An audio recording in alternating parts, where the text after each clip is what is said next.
Wonderful. Okay. Thank you so much. Okay.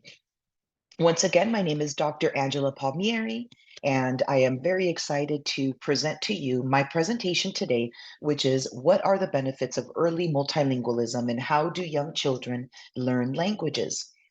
So before we begin, I just wanted to thank all of you for coming because it's so important to learn about multilingualism, especially the benefits of multilingualism when it comes to young children and how they learn languages. So thank you all for showing up and learning about this important topic. Okay, so the way that today's session will go, I will be presenting, but at the same time, you can ask questions. I can see your questions. It's more of a dialogue around multilingualism. I'll be asking you to write in the chat, to share a little bit about your multilingual experience. So that is how today's session will flow. Okay. And some of the themes of today's session are we're going to be defining multilingualism. I'll be giving you some facts about multilingualism around the world, stages of second language acquisition. We'll be talking about language development in young children, the benefits of multilingualism, language and the brain, theories around language development, and misconceptions around multilingualism. So we'll be talking a little bit about many topics today. Before we begin, I wanted to share with you a little bit about myself. I just want to make sure everyone can see the words on the screen because sometimes the box can hide the words. So, Alessia and Robert, feel free to stop me if there's something that I need to fix on my screen. Okay, so this is a picture of my sister and I. I'm the older one, so this is me right here with my parents. I am an immigrant to the United States. My parents are Italian. They are from a region of Italy called Abruzzo. Okay, so I just wanted to share a little bit about my multilingual journey. Even though my parents are both Italian, they immigrated to Venezuela at different points of their lives. So not only did they speak Italian, but they also spoke the dialects of the towns that they were from in Italy. And so dialects are also very important languages, right? They are languages that are very much rooted in history, right? In the different countries we're speaking about. In this case, it's Italy, and so both of them also spoke Spanish and English. My mother only spoke to me in Spanish throughout my life, even though she does speak Italian. And my father really only spoke to me in Italian throughout my life. And both of them only spoke to me in Italian until I was 5 years old. I was born and raised in Caracas, Venezuela, and I immigrated to the United States when I was 7 years old. And by the time I started learning English when I was seven, I was already literate in Spanish and in English. Excuse me, in Spanish and Italian. Okay, so these are very important facts because when you already know how to read and write in a language, learning another language is much easier, right? And so this is my multilingual journey, right? I come from a multilingual home, and to this day, I'm fluent in English, Spanish, and Italian. And so um, I would like to know from you now, what languages are spoken in your home and in your family and in your community? So go ahead and write that in the chat, right? What languages are spoken in your community or in your home, right? In your family.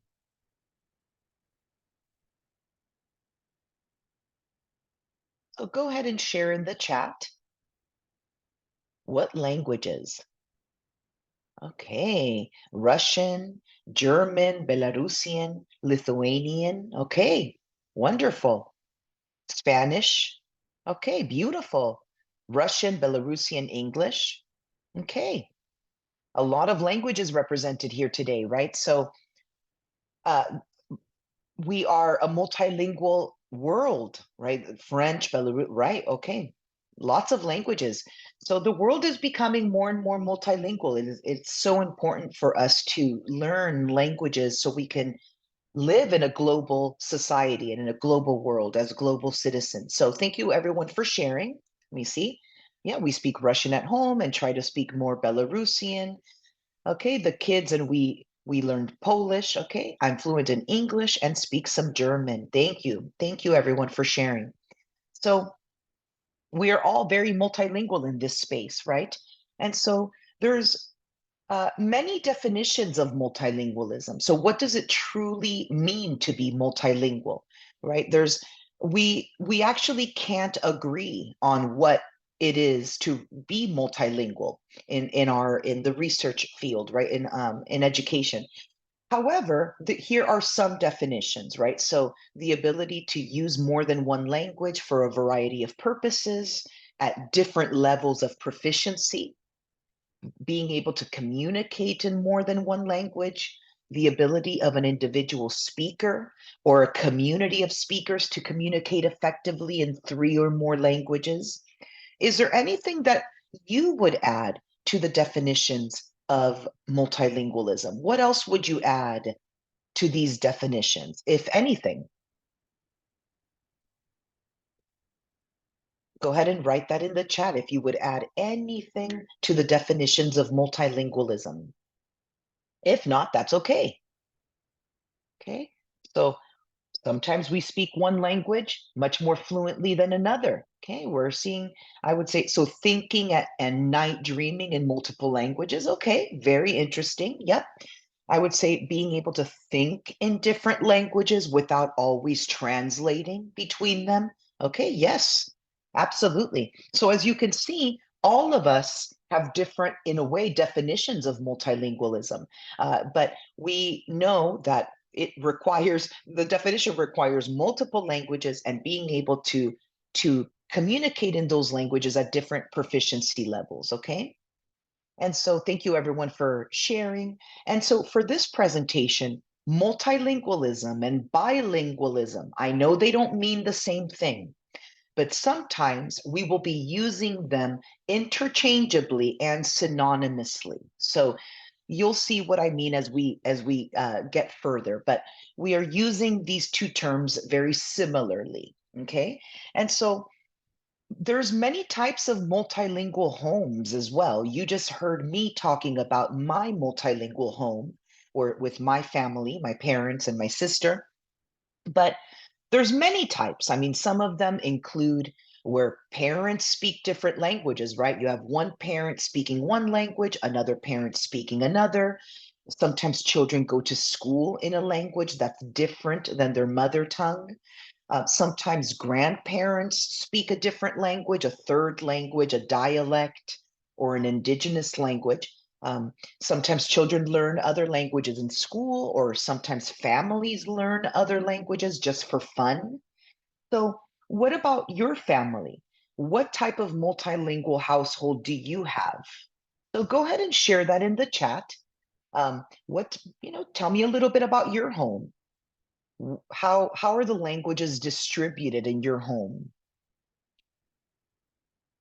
Okay, so let's go ahead and share a little bit.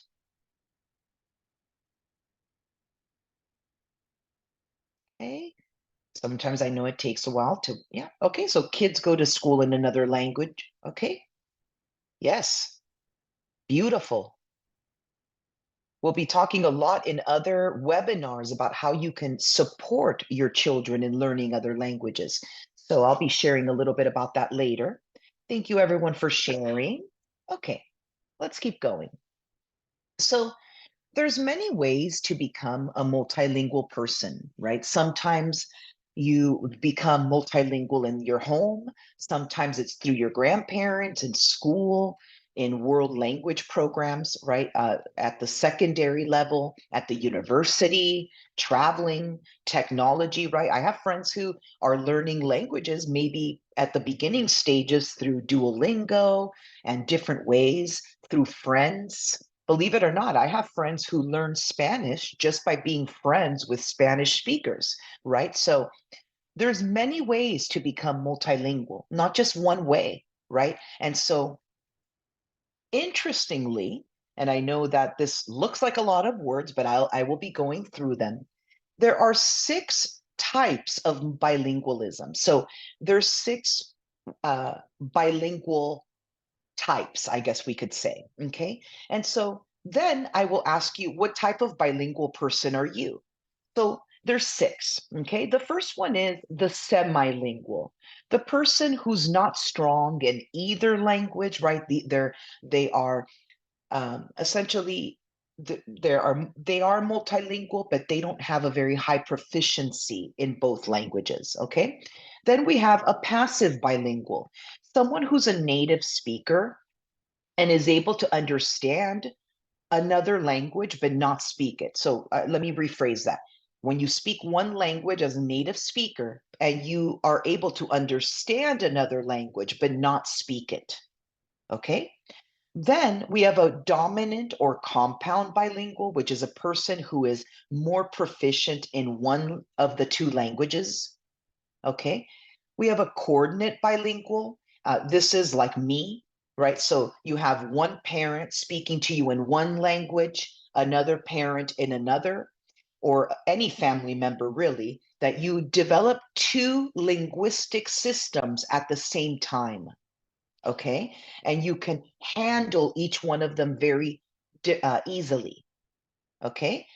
Then we get to a balanced bilingual, somebody who's really proficient in both languages, but not necessarily native speaker in both languages. So a balance, it's very difficult to be a balanced bilingual. Usually you are higher proficiency, you have a higher proficiency in one language over another, okay? And then we have an ambilingual or an equilingual, someone who can be a native speaker in both languages or multiple languages.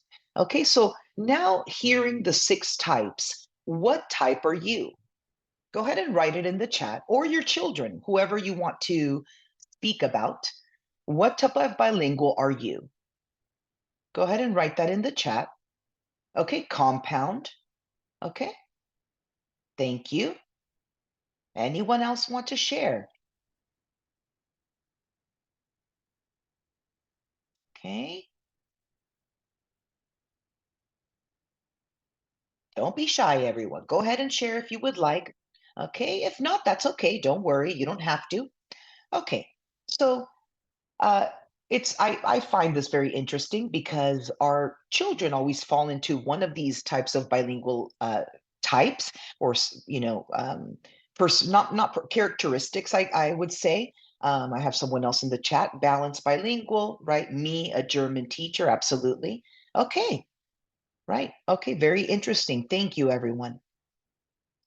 So now let's get okay.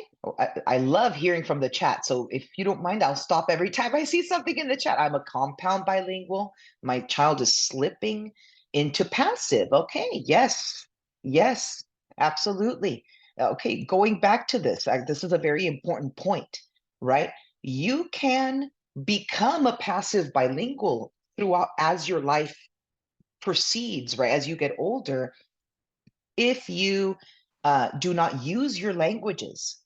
Okay, and so very interesting point. Thank you to Alena, who made that point that her child is becoming a passive bilingual, and how you'll learn in further webinars. We have 2 more webinars, how you can help your children become more proficient multilingual people. Okay?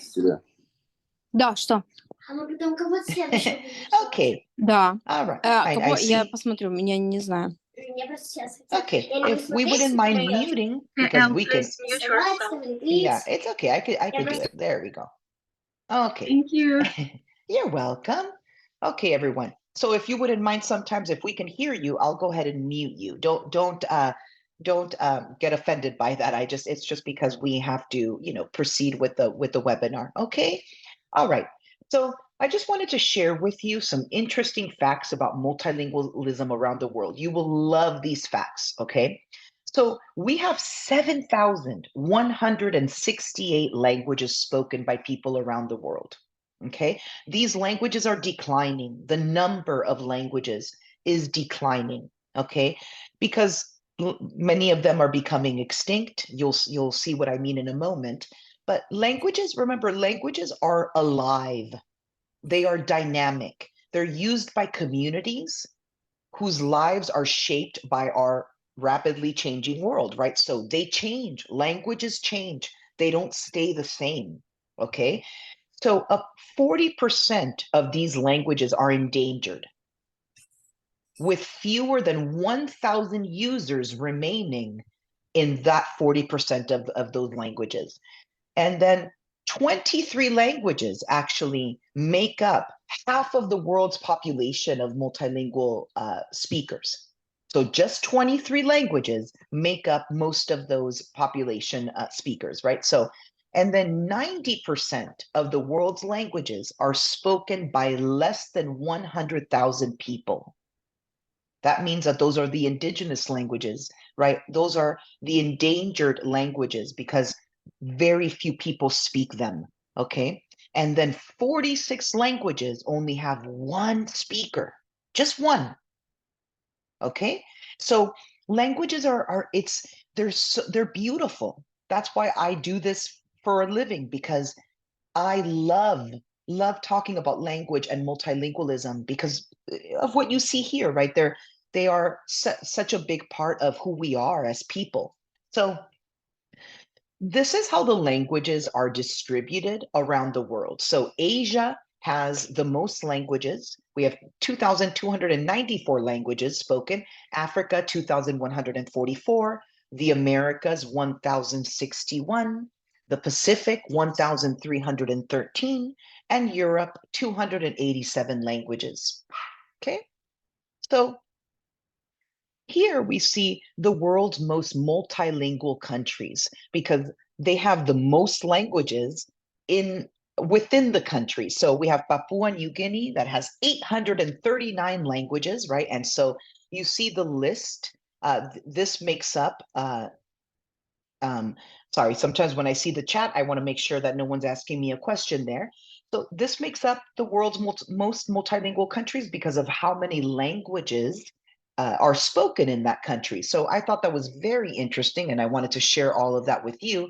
You see how many languages are spoken in the United States because we have a lot of people from other countries, right? That's the population of the United States is a population that is very diverse, okay? And the world's most spoken languages are the ones you see here. So we see Chinese, Spanish, and English as the three most spoken languages in the world. Mind you, this is from 2019, but we can pretty much probably guarantee that Chinese is still at the top. English and Chinese, because it also depends on the native speakers of the language, but essentially it's Chinese is the most spoken language in the world, okay? As well as English. Okay, let's keep going.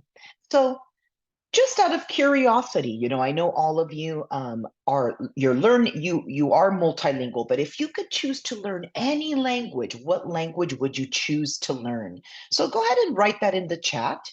Just, just for fun. What language? German, okay. I would love to learn Japanese, actually. I work with a lot of Japanese teachers, so I would Hebrew, Spanish, beautiful. Belarusian, okay. Yeah.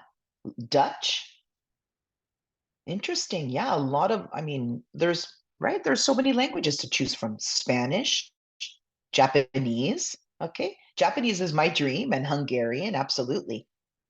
Okay. Japanese is a category 4 language. So languages are divided by categories depending on how difficult they are for English speakers to learn. But that is a different webinar. Okay. All right, everyone. Thank you so much for sharing. And now we're going to talk about what kind of bilingual are you? So there's two types of bilinguals, okay?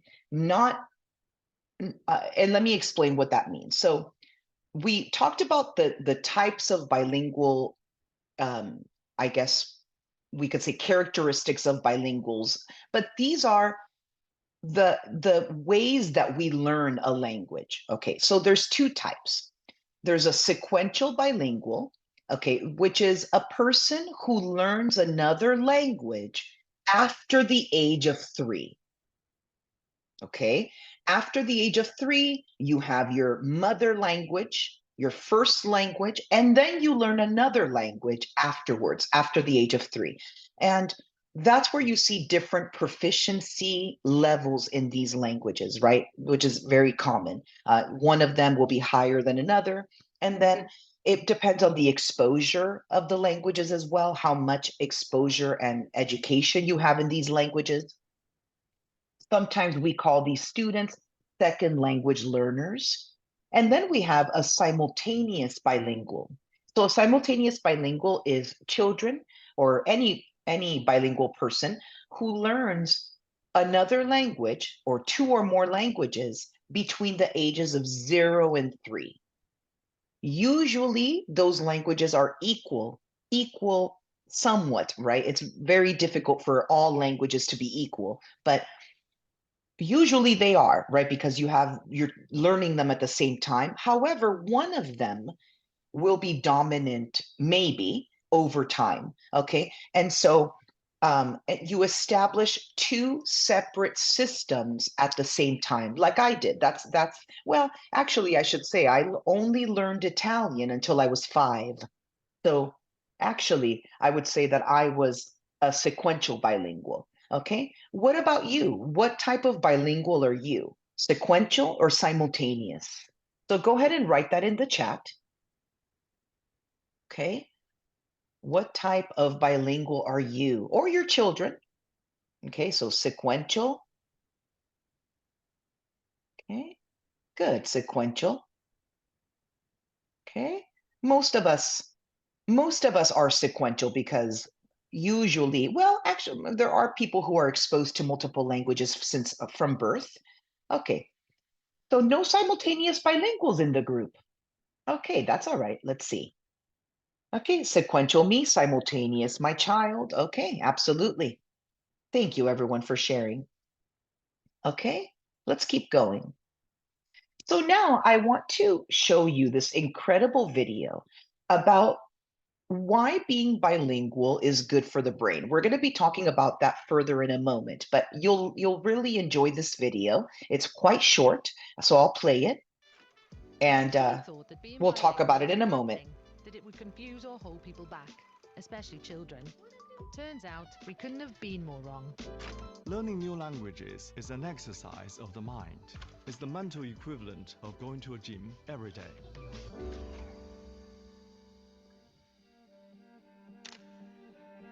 In the bilingual brain, all our languages are active, all at the same time. The continual effort of suppressing a language when speaking another, along with the mental challenge that comes with regularly switching between languages, exercises our brain. It improves our concentration, problem solving, memory, and in turn, our creativity. It's now widely accepted that there are huge benefits to being bilingual. A key breakthrough came back in 2007 in Toronto, when Ellen Bialystok and her team made a discovery that shook the scientific community and has massive real-world implications. It was the first study which suggested that bilingual people who speak more than one language, develop dementia 4 to 4.5 years later than those who don't. It was a powerful confirmation of the idea of cognitive reserve. Now, what is cognitive reserve? Cognitive reserve is the idea that people develop a reserve of thinking abilities, and this protects them against losses that can occur through aging and disease. As well as delaying the onset of dementia, bilingual people have been shown to recover significantly better after a stroke. Learning anything new helps build cognitive reserve, but there's something special about language. Language is particularly broad and complex. It affects ideas and concepts, perception, different sounds. The more complex a certain skill is, the more likely it is to have a positive effect on cognitive reserve. So when is the best time to learn a new language? Well, here's part of the answer. The brain is a complex set of neural networks. When you're learning a new language as a child, you're building new networks.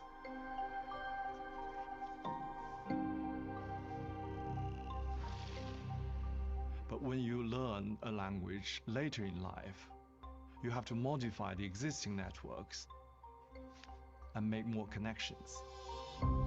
Because learning languages later in life can be more challenging, the benefits can also be greater.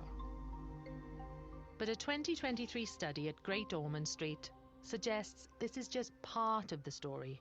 So we invited 3 groups of children that were aged 8 to 10. And we had a group of children who were monolinguals, a group of children who had early exposure to Greek and English from birth. They were our early bilinguals. And finally, we had a group who had been exposed to English between the ages of 2 and 5, and they were our later bilinguals. So what we did that no one had done before is that we asked the children to lie in the scanner while doing nothing and just staring at a cross. And during this, we measured their brain activity. So what we found that was really exciting for us is that our early bilingual group had the strongest connectivity in the network at rest. And this group of regions are regions that light up when we're doing nothing and just mind wandering. A little bit like if you're going to the gym every day, your muscles might look bigger at rest. Well, similarly, your brain might be better connected at rest because you are learning a language early. And this is something no one had found before. And there's more. One lesser-known behavioral effect of bilingualism in both children and adults is the ability to see the other people's perspective, or to understand that it is possible to have different points of view. Recent studies have also found that people tend to react more emotionally in their first language and more rationally in a more abstract way in the second. And the way it is usually explained is that the first language is the one which we use to speak with family, with friends, in informal settings. The second language is usually learned at school, at the university, at work. Scientists are discovering new upsides to being bilingual all the time.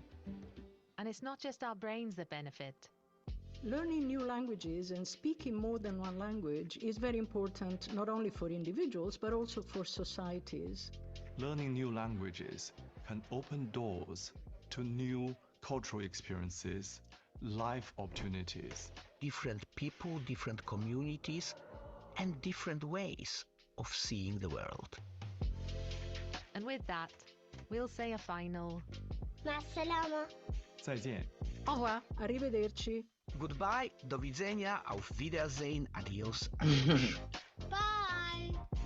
Okay. oil vow. What a beautiful video, right, everyone, about reinforcing the importance of being a multilingual person, okay? And so we will talk about that throughout the rest of this webinar as well. And so I just wanted to share that video with you because it reinforces everything that we will be discussing today, okay? And so I want to know from you now, what age do you think is the best age to learn another language? So just in the chat, go ahead and write what you think the best age is to learn another language. Of course, we already kind of saw the video that told us a little bit of information about that. Anyone? Yes. From zero, excuse me, from 0. Okay, from birth, at birth. Okay. Yep. Okay, well, there's many different thoughts around what the best age is to learn another language. Okay, someone wrote, I started learning the 3rd language at the age of 6, and I think it's the best time to start. Okay, very interesting. Thank you. Okay, well, there's a lot of information around what the best age is. However, there's different opinions around this, and I'll share with you in a moment. So let's talk about that. Let's talk about early childhood multilingualism development and how children learn language, okay? And so there's several stages that we will be discussing on how children learn language. So first, stage 1, right? Children learn sounds. When babies are born, they can actually hear and distinguish all the sounds of all the languages in the world. Okay, that's a lot of sounds. But remember, no language uses all those sounds. But we are born with that capability. Okay, so someone in the chat, Olga, is saying, I taught my son Russian and then Belarusian first, and then later German and English. Beautiful, Olga. Wow, 4 languages. So this is very interesting that babies are born with the ability to distinguish all sounds, okay? And there's different stages when they're when they're babies, right? They can distinguish sounds. They know the difference between a word and a clap, right? As early as 4 months old. By 6 months, this is very interesting. By the time children are 1 year old, they will drop all the sounds that aren't part of the language they're learning. Okay, so this is very interesting because imagine if we had our children learn multiple languages from a very, very, very baby young age, right? From 0 birth. Essentially, it's endless the amount of languages that they could potentially speak. Mind you, you would have to have, right, a way to make sure that they learn those languages. But this is so fascinating to me that by 1 year, they've already dropped the sounds of the languages that they don't speak.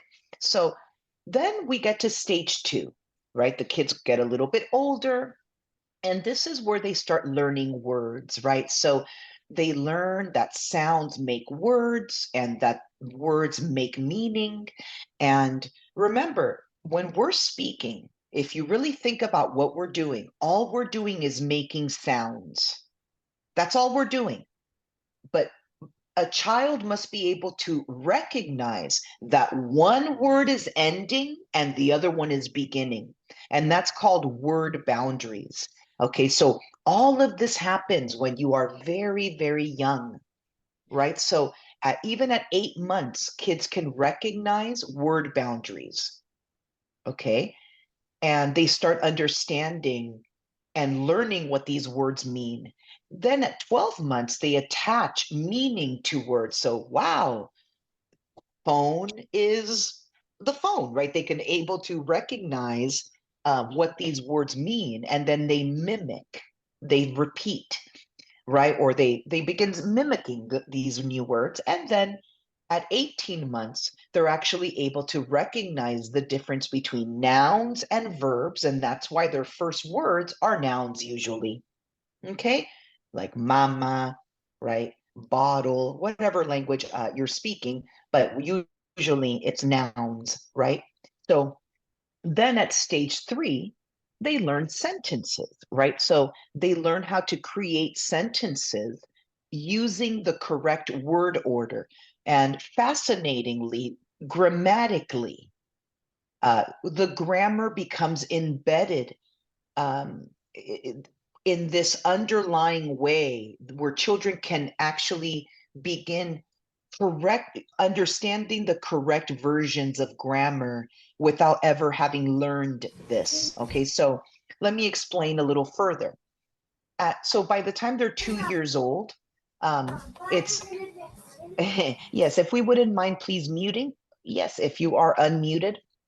Okay, so children even at 24 months old, they can understand basic sentence structure. For example, they might say me cookie instead of may I have a cookie. But then from 30 to 36 months, 90% of what they say is already grammatically correct.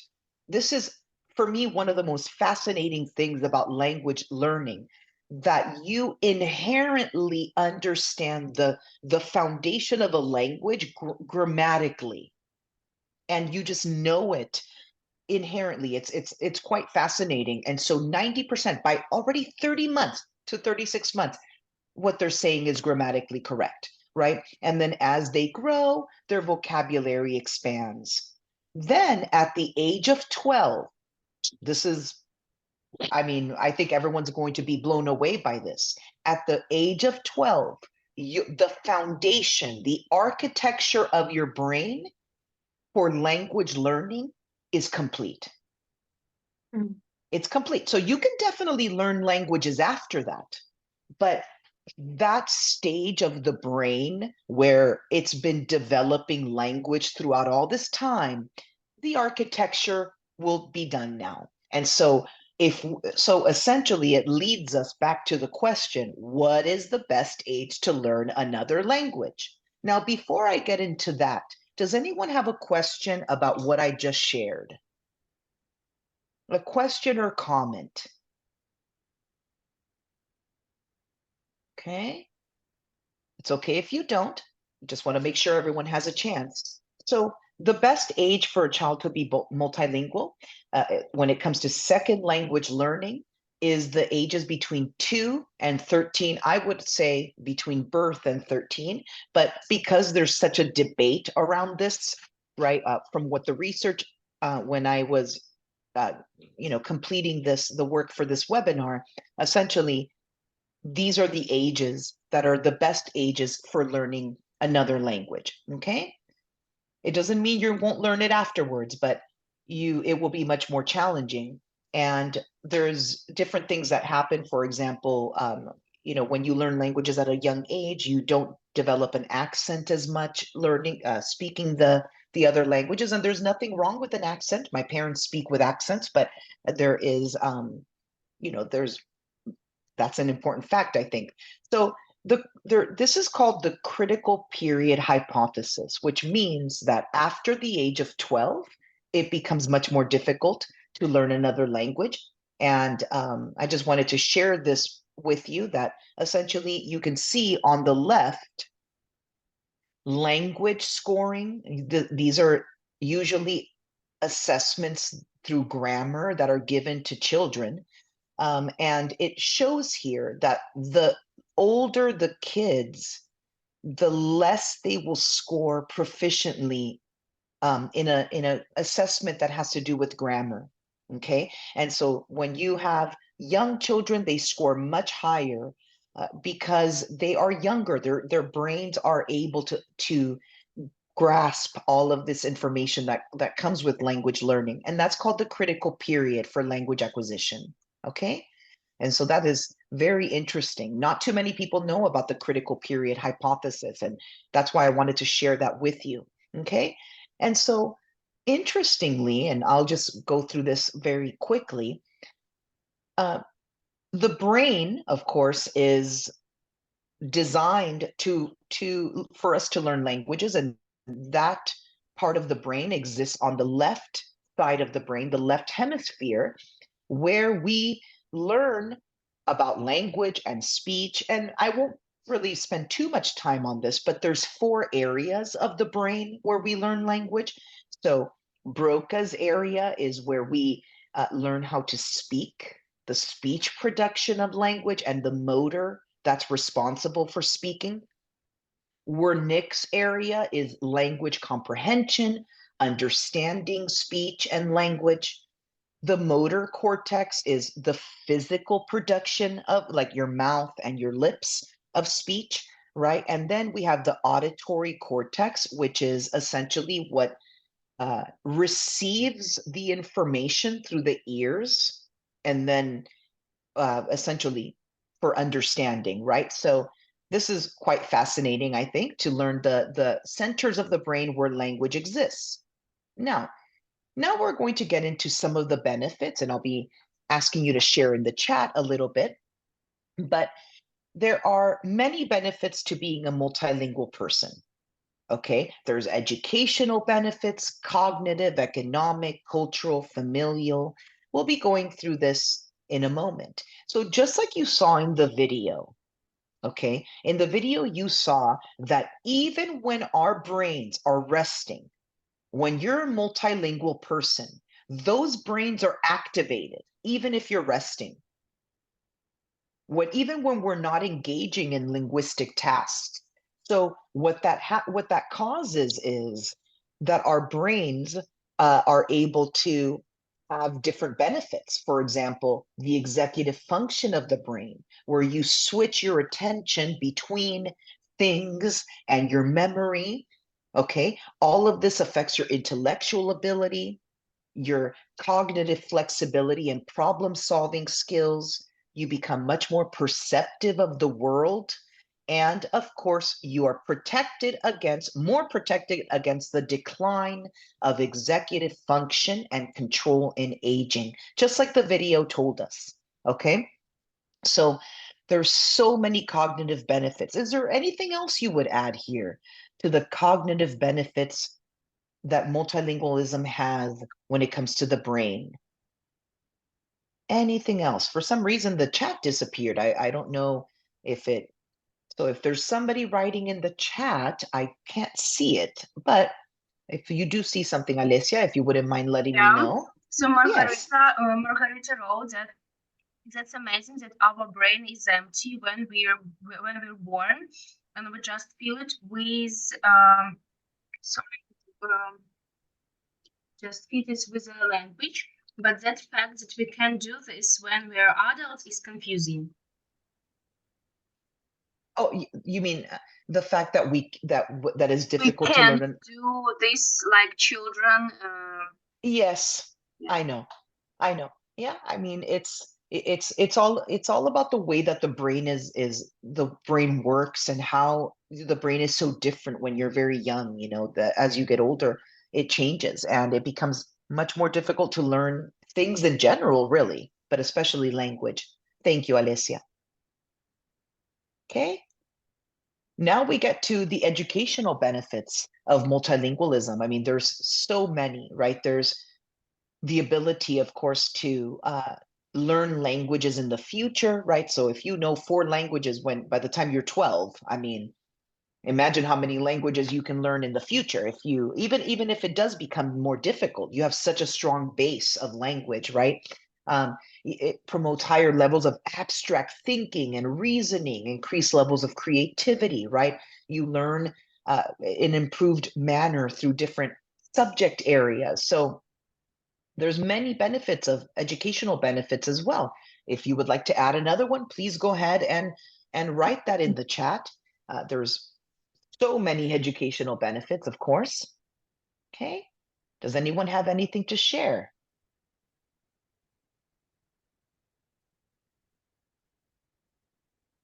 More No comments education. yet. Okay, that's okay. Thank you. Okay. The economic benefits. I mean, there's this one. I would not have the job I have if I was not a multilingual person. So I actually teach at the university level as well in Spanish. So the classes I teach at the university for teachers are in Spanish. So imagine if I did not speak Spanish, I could definitely not have that job.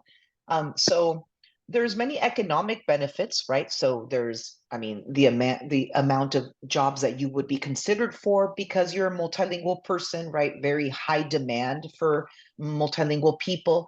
You get paid more, your status is higher, greater business opportunities, job opportunities. I mean, better communication with your colleagues. You can move up when you have a lot of languages, right? Job mobility.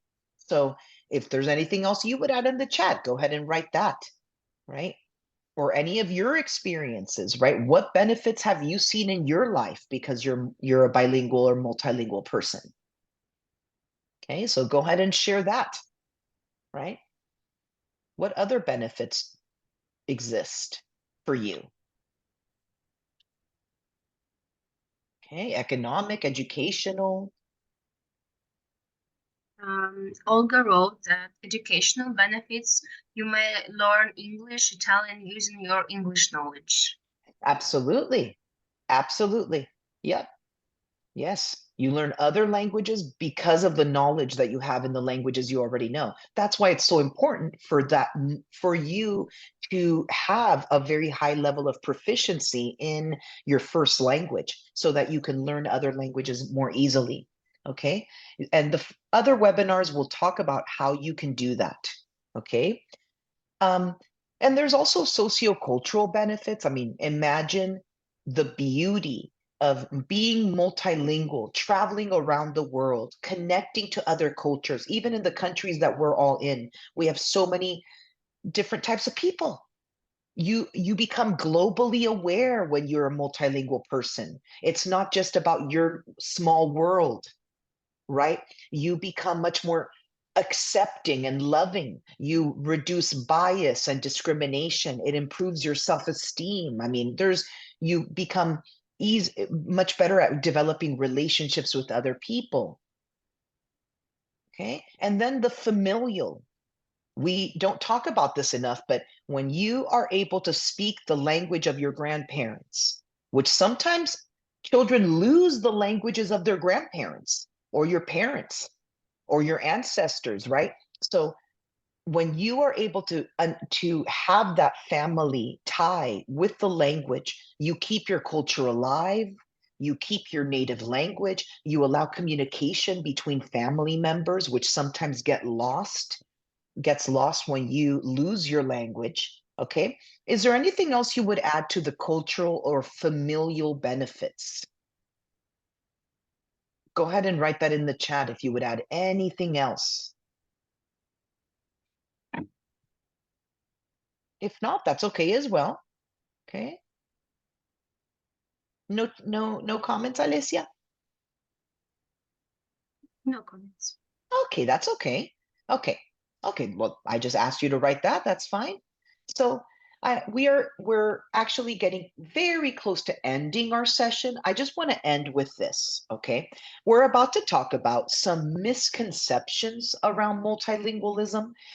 And the reason I'm bringing these two theories that are in front of you to your attention, we used to believe that our languages were separated in the brain from each other. And that was called the separate underlying proficiency theory. Okay. Many of us still believe this. Why? How do we know? Because when you hear someone telling you, oh, don't teach your child, English while they're learning Russian because they're going to get confused, right? You should really teach one language before you teach the other. That comes from this theory. This is not a correct theory. Our languages are not separated in this manner. Our languages are all work together, which is the theory on the right, the common underlying proficiency model.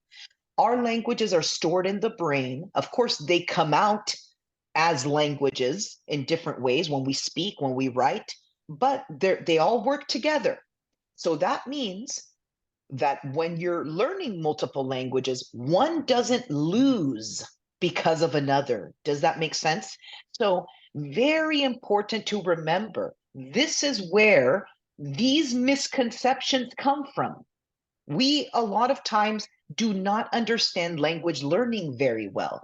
There's a lot of misconceptions. Misconceptions means that we don't understand things fully, that we have myths around language learning. For example, learning one language at a young age, learning more than one language can confuse a child, or multilingualism affects academic achievement. Only teach one language or else they won't learn, right? They won't learn as much. Or multilingual children are unable to distinguish languages and have no control over word choice, right? It goes back to this model, the one on the left. What do you mean they can't distinguish languages? Of course they can. Have you ever met a young child who thinks you don't speak a language they speak? They will try to speak to you in the language that you speak, right? If a child does not know I speak English and they only think I speak Spanish, they're going to speak to me in Spanish. And they can distinguish that, if they speak Spanish, of course, they can distinguish that at a very, very, very young age. Okay. So also, another misconception that children should learn how to read in one language first and then the other. Why? Okay. You might have a delay, but it doesn't cause this big confusion where, oh my goodness, they can't. No, there might be a slight delay, but you have to be patient. Okay. So you have a delay, meaning, if I'm learning how to read in 4 languages, maybe it might take me a little longer, but don't stop, right? We used to tell people, stop, right? When I was learning Spanish in Venezuela, when I was 5 years old, What did the teachers tell my mom? Don't speak to her in Italian anymore. You're going to confuse her. Can you imagine if my parents would have stopped? I wouldn't have been able to communicate with my family in Italy. I would have lost my culture. Thank goodness my parents said absolutely not. So for you, what are misconceptions you've heard about multilingualism? Go ahead and write that in the chat. This is very interesting. Please. Comment. Alana wrote, I was taught more in first theory. Mainly it was mentioned that each language occupies certain part the brain and they complete for the brain real estate, depending on the usage. Yep. So that is a misconception because the separate underlying proficiency model was so ingrained into how we learned about multilingualism that to this day we have this misconception that our languages are separate and that if you learn one more than the other one will lose, the other one will get lower, the other one will not be as proficient. Okay, that is not correct. Okay, so any other misconceptions? This is very important.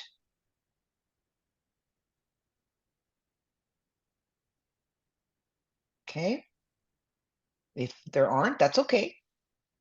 Yeah, no. Okay, so in the future webinars, the scholars that will be speaking to you, they will be addressing this. Okay, so stay tuned.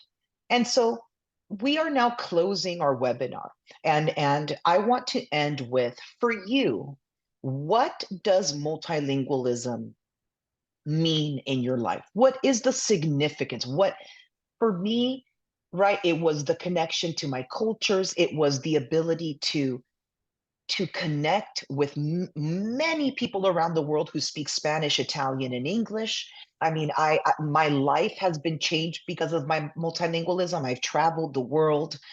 What about you? What does it mean for you to be multilingual? Can you go ahead and write that in the chat? What is the significance in your life or your children's lives?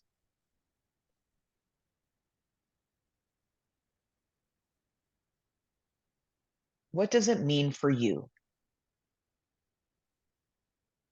Do we have any comments, Alessia?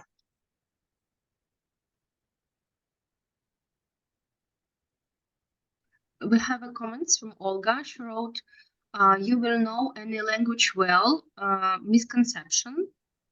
I mean, yeah, that's my hobby and my job as well. Yes, absolutely. Yeah. So it's your hobby, it's your job. I mean, that's great. That's beautiful.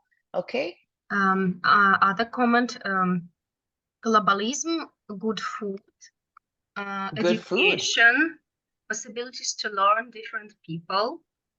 Katerina wrote, great job, either immigration, faster progress in the newly learned language, at the age of 30 plus, friends from different countries. Yes. Arthur wrote, live in other countries. Yep, absolutely. Imagine if all of, yes. Is that it, Alessia? I was happy to learn that if I suffer from stroke or have Alzheimer's gene, dementia will arrive later, or my speech gain after stroke will be faster. Yes, absolutely. The brain benefits, it's incredible. Yep. Yeah, I mean, we can spend hours talking about the benefits because that's how beautiful multilingualism is for us in our lives and the world. Imagine if everyone around the world was a multilingual person. Our world would be more loving, more accepting, because we can understand the perspectives of others. Okay, don't ever forget that. Ultimately, we are all on this planet together, and so multilingualism is so powerful because it unites us, it allows us to understand each other. And so in closing, I hope that all of you gained so much knowledge from this webinar. We have 2 others, but before I share with you about the other webinars, does anyone have a question for me as we end? Anyone at all? Any questions at all about what was We taught? have Yes. comment and question. Yes. Margarita, speaking several languages helps me communicate with people of other countries, and knowing Belarusian is a blessing. Beautiful. Yeah. Yes. Belarusian language is a language in danger, as I remember. Yep. Thank you for the webinar. Your experience is awesome and so inspiring. So it's Thank you. So the second one is also comment. Thank you, everyone. Oh, okay. Thank you for interesting presentation from Olga. Oh, yes. Oh, yes. Thank you, Olga. Thank you for participating as well. Right? Thanks. Anything else? No more questions. Okay. Okay. Well, luckily, I will be providing a 1 to 2 page summary of this webinar. So I will be writing a summary that will be given to all of you very soon, or provided for you on what website, Alessia? Where will that be stored? We will put the text on the American Center Minsk website, and also I will send through emails the link. Okay. Beautiful. So we also have 2 other webinars. We have webinar number 2, which is what can we expect from the learning process when children are learning more than 1 language at a young age? And webinar number 3, and that's by Amanda Fox. And then webinar number 3 is by Dr. Edith Esparza Young, who's going to be talking about parenting practices. Okay. Then April 6th, all 3 of us will be participating in an amazing dialogue about multilingual education. And so please join us. Please join us. We really want to see you again. We want to talk with you and make sure we answer all of your questions. If you have any questions at all for me, this is my email and this is my X or Twitter handle. If you want to find me, you can, send me messages and I'll respond to you. Anything that you need, I'm here for you as a resource. Okay, that is what I love more than anything is teaching others about multilingualism. That's what I've dedicated my life to. I love it. And I wish you all a beautiful day. Today, it's 8 o'clock in the morning here in Los Angeles. I know for you, it's evening almost, I believe. So thank you, everyone. And have a beautiful day and see you very soon. Thank you, Alessia. Thank you, Robert. Thank you, everybody, for participating as well. Thank you so much, Angela. Thank you. Thank you. Everyone for coming, and we will be happy to see you on the next sessions. Thank you. Yes, thank you, everyone. Bye-bye. Bye-bye, everyone. Bye, thank you. Okay, I think that we will stop recording now.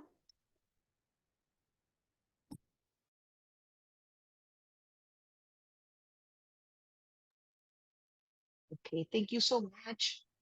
Second, I'm trying to Okay. record it, but I think that I can stop the recording. There we go. I know my